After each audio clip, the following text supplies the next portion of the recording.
At eto na nga ang ating fried chicken na ginawa today na napakasimple at hindi ginamitan ng oil. So, medyo healthy po ang ating fried chicken. Kaya sa gustong alamin kung paano ko ginawa, panuurin po ang buong video. And this is Kakay Sato sa Kaisiyahan. Don't forget to like and share. Subscribe my channel para makapag-start na tayo. Okay?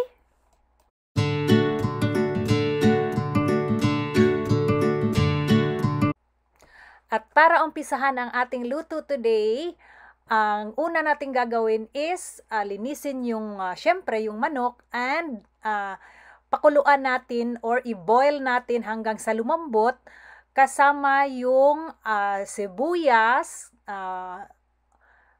bawang, dahon ng laurel, at saka ang pinaka-importante is yung lemongrass. Mas maraming lemongrass, mas masarap. And asin, of course, konting lasa na seasoning, and pamintang buo or kahit na yung hindi masyadong durog na paminta. Okay? Palambutin lang po natin ito and saka babalikan ko kayo mamaya. Okay?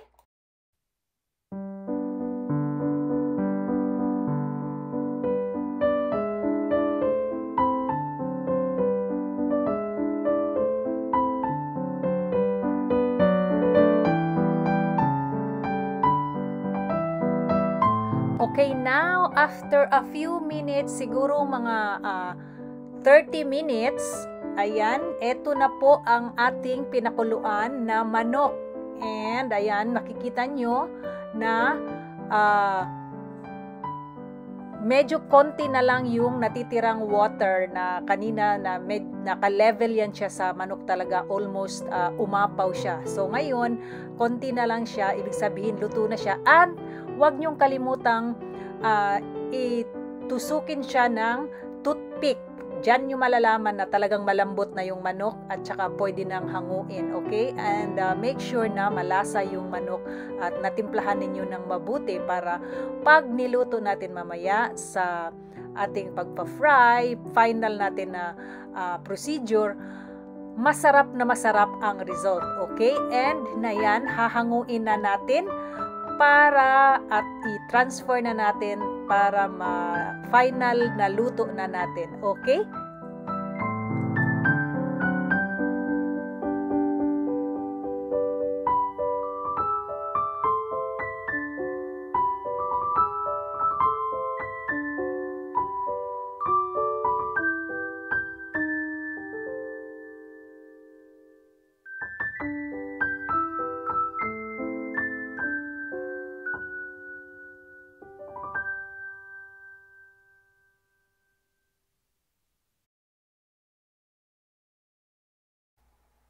Okay, so after 20 minutes, ito na po ang result ng first 20 minutes natin.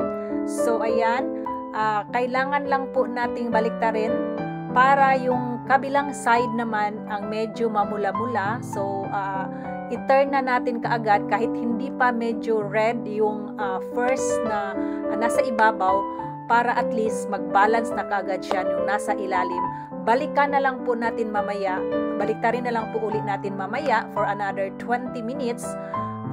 Tignan natin kung okay na siya na medyo namumula na siya na, pero juicy pa rin. Huwag natin i-overcook para at least juicy pa rin. Okay? Ayan, baliktarin natin. So, di ba, mapapansin nyo na ang sa ilalim is white talaga siya, hindi talaga siya luto. Kaya kailangan natin baliktarin at isa lang natin for another 20 minutes.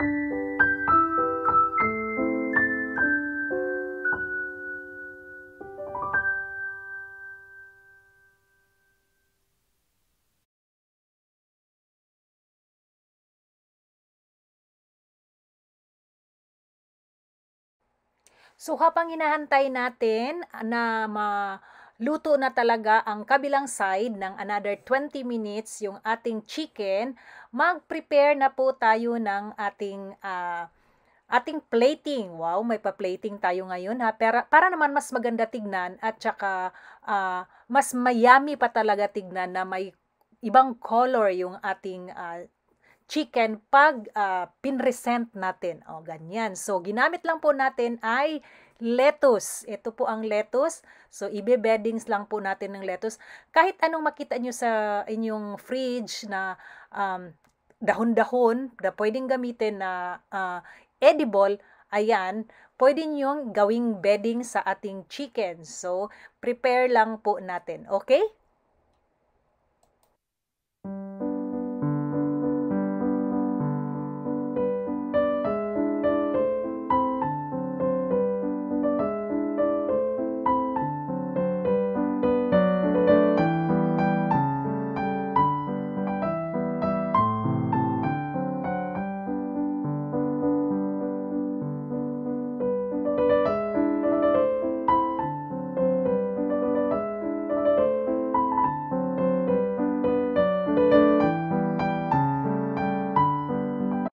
And now, finally, eto na po ang ating fried chicken na hindi ginamitan ng oil. Ayan, napakasarap. At wag nyo palang kalimutan guys, ilagay yung lemongrass sa ilalim. Gawin ninyong beddings, kagaya ng ginawa ko, para mas mabango pa siya pag in-air fry natin, manunuot yung bango ng lemongrass.